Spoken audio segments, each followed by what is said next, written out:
Hey, this is Dr. Fadri. We're going to work on chapter 2 this week. This chapter is going to be on finding out more about the molecular atomic basis of life. We're going to try to answer the question, what is life made of? And the cool thing about it is that, if you're into physics or chemistry as well as biology, what living things are made out of is, the same stuff that everything else is made out of. So we're going to be talking about things like matter and atoms and elements and compounds and molecules, and kind of going over those molecular and atomic details of what living things are made of. So let's get going. Okay, so biology is the study of life, but living organisms and their environments are subject to the basic laws of physics and chemistry. And so because of this, we kind of start out with a refresher about those basic laws of physics and chemistry, in particular chemistry, so we can try to understand better what living things are made of, and by understanding that, we can try to better understand how living things, their molecules, are going to behave. So that's kind of what we're going for.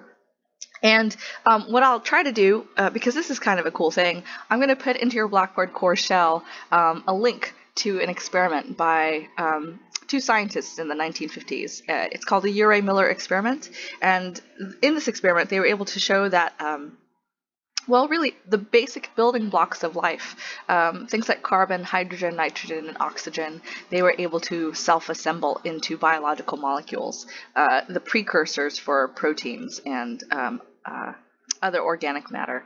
And it's a really fascinating experiment. It kind of gets at this idea that, again, living organisms are subject to the basic laws of physics and chemistry, and there's really kind of rational reasons for why living matter behaves the way it does. So that's supplemental, but check it out because it's a cool experiment.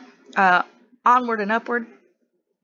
Of course, one example of how living matter is affected by the laws of physics and chemistry is, of course, compounds called acids are corrosive substances.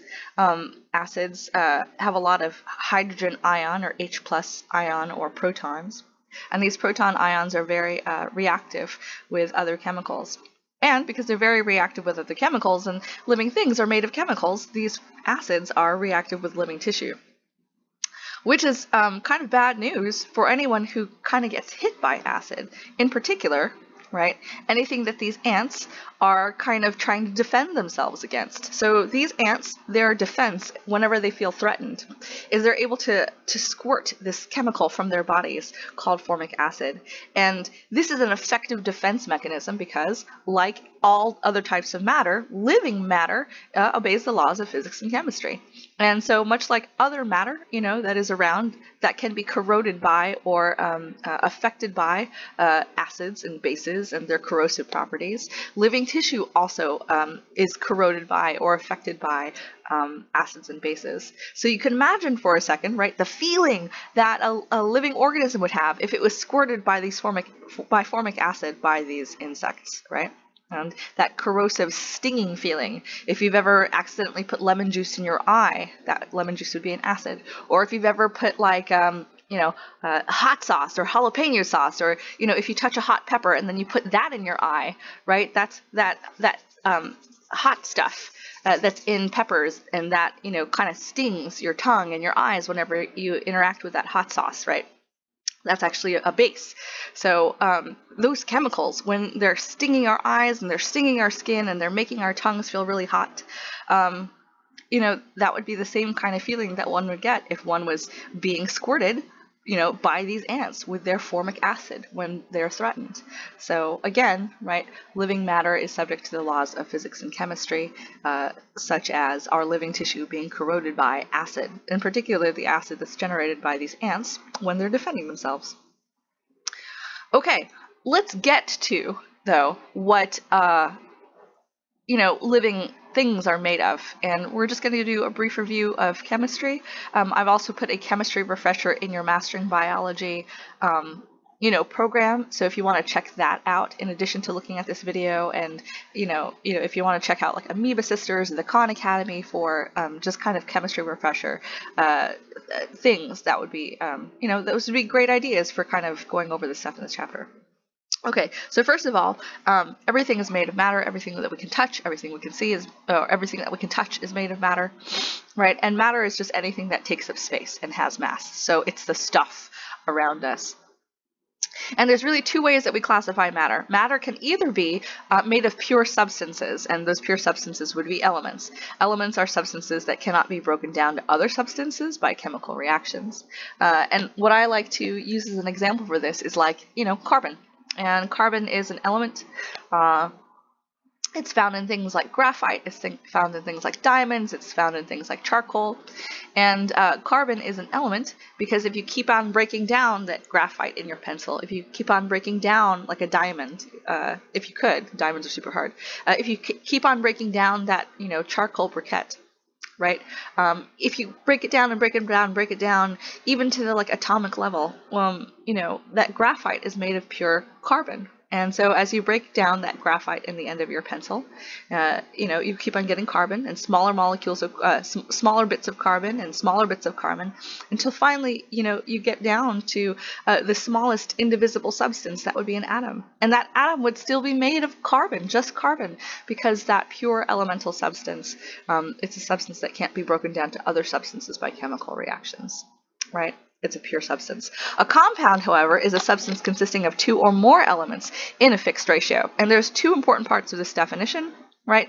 A compound has to be made of two or more elements, and the relationship between those elements, the amounts that you have to be in a fixed ratio. So say, for example, like water, H2O, there's always going to be 2 parts hydrogen to 1 part oxygen. If you're talking about carbon dioxide, there's always going to be 1 part carbon to 2 parts oxygen, right? A compound is going to be a substance with at least 2 elements, and those elements have to be attached together in proportions that are constant.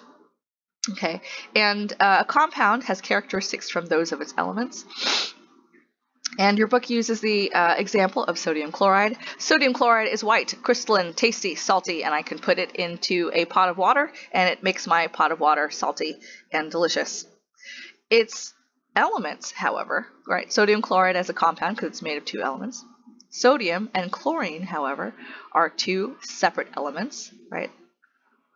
And individually, they both have different properties from the sodium chloride that is made when they come together as a compound. So if this is a compound, when sodium and chlorine are put together to make sodium chloride, right? Sodium is a pure element. It is gray, shiny, ductile, metallic. Chlorine is a gas. It's kind of greenish yellow.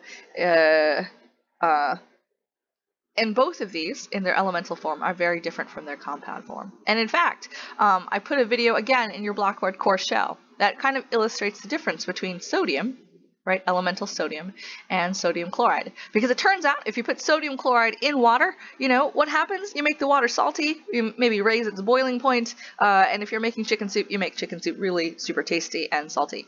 But if you want to see what happens when you put sodium, elemental sodium, in water, right? The element has different properties from the compound. Take a look at the video in your Blackboard course shell in your resources folder in week 2. That video shows what happens when you put elemental sodium in water. And let me tell you, it's very different from what happens when you put sodium chloride in water. Check it out. Spoiler alert, there may be an explosion. Spoiler alert, there may be a little bit of swearsies, so I apologize in advance. But that video is kind of cool, so check it out. Okay, in terms of the elements that make up living matter, really we concentrate on 4 of them, okay? Carbon, hydrogen, oxygen, and nitrogen, they make up the majority, 96% of living matter. So, like for me, Dr. Fadri, if you look at me as an organism, most of me is going to be made of carbon, hydrogen, nitrogen, and oxygen. Right? 96% of me, in fact. The other 4% of me is going to be calcium, phosphorus, potassium, and sulfur. These are going to be elements that are, in my bones, maybe that are in my blood that regulate, muscle contractility. That would be like, potassium. Sulfur would be an atom that's occasionally found in amino acids and therefore in, your muscles. Okay. And then in addition to that, there are trace elements. These elements are available or around only in tiny, minute quantities, like tiny, tiny, tiny, like less than 1% or like 1%.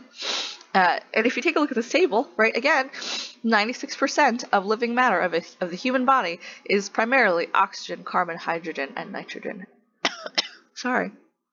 The other 4%, around 4%, are going to be things like calcium, phosphorus, potassium, sulfur, sodium, chlorine, and magnesium, and these trace elements are down here. So when we talk about the molecules of life and the chemistry of life, the chemistry that we're going to be looking at are going to be the chemistry of these four atoms: oxygen, carbon, hydrogen, nitrogen. And because carbon is going to be the backbone of a lot of the molecules in our body, really the chemistry of our bodies is going to be organic chemistry, or chemistry of carbon-containing compounds. So that's something to keep in mind as we move forward. Okay, so when we're talking about these different elements, and when we're talking about,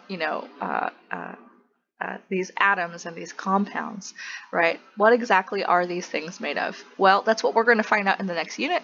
So I'm going to go ahead and stop the video here. We're going to pick up in the next video, and we're going to go into the parts of an atom. This is going to be like the unit of matter, the smallest unit of matter that, retains the properties of an element. Okay, so we're going to start on this next. Thanks for listening so far, and I'll see you in a bit.